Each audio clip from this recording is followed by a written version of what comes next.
पवन पुत्र हनुमान जी कहते हैं, हे माता सुनो, सुंदर फल वाले वृक्ष को देखकर मुझे बड़ी ही भूख लग आई है।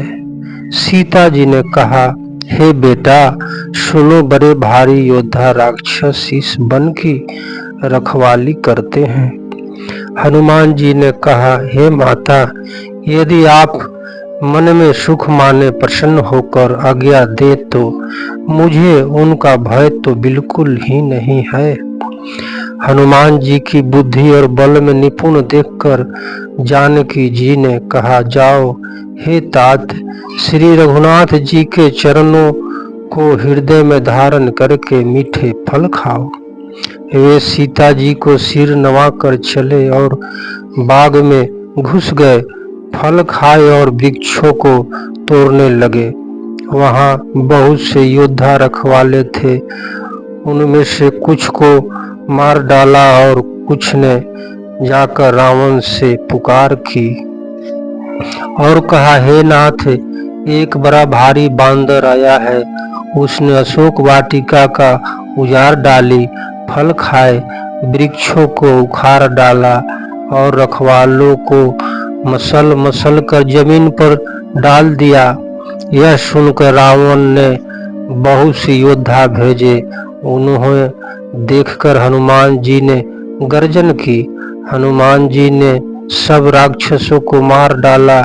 कुछ जो अधमरे थे चिल्लाते हुए भागे। फिर रावण ने अक्षय कुमार को भेजा। वह शंख श्रेष्ठ योद्धाओं को साथ लेकर चला। उसे आते देखकर हनुमान जी ने एक वृक्ष हाथ में लेकर ललकारा और उसे मारकर महाध्वनि बड़े जोर से गर्जन किया।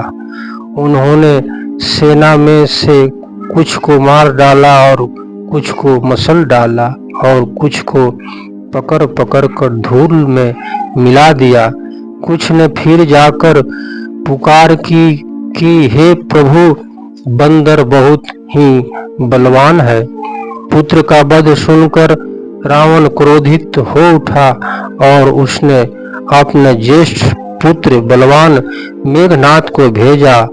उससे कहा कि हे पुत्र, मारना नहीं, उसे बांध लाना। उस बांदर को देखा जाए कि कहाँ का है। इंद्र को जीतने वाले अतुलनीय योद्धा मेघनाथ चला। भाई का मारा जाना सुन उसे क्रोध हो आया। हनुमान जी ने देखा कि अब की भयानक योद्धा आया है। तब वे कट कटा कर गरजे और दौड़े। उन्होंने एक बहुत बड़ा वृक्ष उखाड़ लिया और उनके प्रहार से लंकेश्वर रावण के पुत्र मेघनाथ को बिना रथ का कर दिया। रथ को तोड़कर उसे नीचे पटक दिया। उनके साथ जो बड़े बड़े योद्धा थे उनको पकड़ पकड़ कर हनुमान जी ने अपने शरीर से मसलने लगे। उस सब को मारकर फिर मेघनाथ से लड़ने लगे। लड़ते हुए वे ऐसा मालूम होते थे मानो दो गजराज श्रेष्ठ हाथी भिड़ गए हो। हनुमान जी उसे एक घुसा मारकर वृक्ष पर जा चढ़े।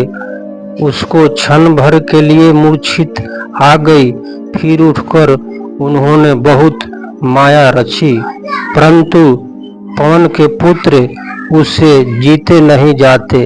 अंत में उन्होंने ब्रह्मशस्त्र का संधान प्रयोग किया। तब हनुमान जी ने मन में विचार किया कि यदि ब्रह्मशस्त्र को नहीं मानता हूँ तो उनकी अपार महिमा मिट जाएगी। उसने हनुमान जी को ब्रह्मशस्त्र मारा, जिससे लगते ही वे वृक्ष से नीचे गिर पड़े। परंतु गिरते समय भी उन्होंने बहुत सी सेना मार डाली। जब उसने देखा कि हनुमान जी मूर्छित हो गए हैं, तब वह उनको नागफांस से बांध कर ले गया।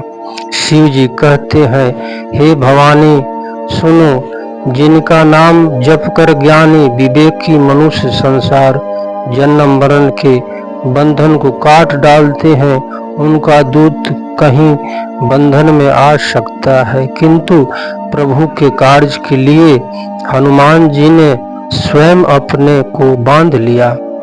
बांदर का बांधा जाना सुनकर राक्षस दौड़े और कौतुक के लिए तमाशा देखने के लिए सब सभा में आए।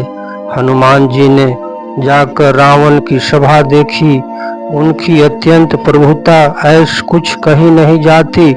देवता और दिग्पाल हाथ जोड़े बड़ी नम्रता के साथ भयभीत हुए सब रावण की भौहें ताक रहे हैं, उनका रुख देख रहे हैं। उनका ऐसा प्रताप देखकर भी हनुमान जी के मन में जरा सा भी डर नहीं हुआ। वे ऐसे निशंक खड़े रहे जैसे सर्पों के समूह में गरुड़ निशंक निभय रहते हैं। तपस्वी महेश कुमार इस सुंदर कांड कथा को सुनने वाले माता पिता भाई बहन को श्रद्धा और स्नेह के साथ प्रणाम करता है।